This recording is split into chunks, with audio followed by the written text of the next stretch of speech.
Today in strong support of H.R. 515, the International Megan's Law to prevent child exploitation.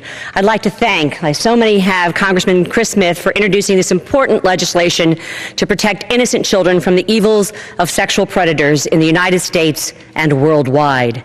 As a mother who raised 3 beautiful children, I can tell you that the constant concern for their safety and protection never goes away.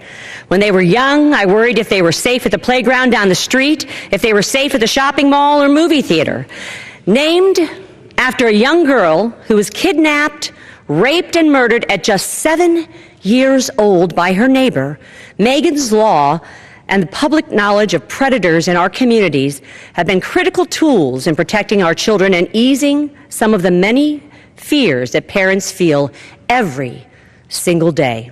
I cannot fathom the anger and anguish felt by Megan's parents and all parents whose children fall prey to such sick predators.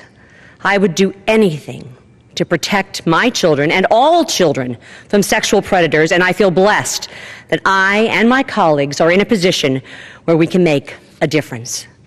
We will be able to better identify and scrutinize sex offenders' activity, ensuring that they do not engage in the ghastly practice of sex tourism, either in our own neighborhoods or in any neighborhood around the world.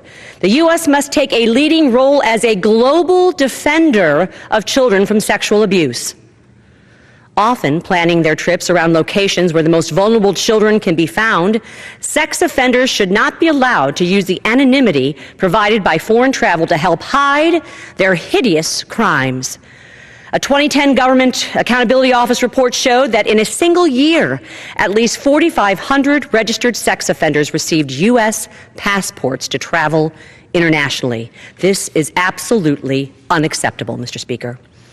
During my time as a United States ambassador, I was exposed firsthand to the horrors of sexual abuse, of the human trafficking, and on the international level. I yield, my friend, the remainder of our time. Led by the gentleman from Pennsylvania, if he would like to yield any additional to the gentlelady from Missouri. Yes, I'll yield an additional 1 minute. Gentlelady is recognized for an additional 1 minute. I thank the gentleman. And Mr. Speaker, as elected members of Congress, we must stand up for the powerless and we must provide a voice for the voiceless. And today, we are doing just that.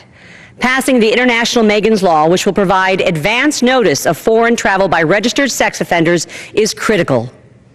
We owe it to the innocent angels like Megan to take these crimes out of the shadows and do everything we can to prevent future crime, both in the United States and across the globe.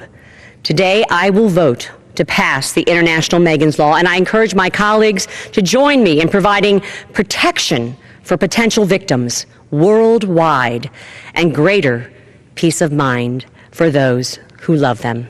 Thank you.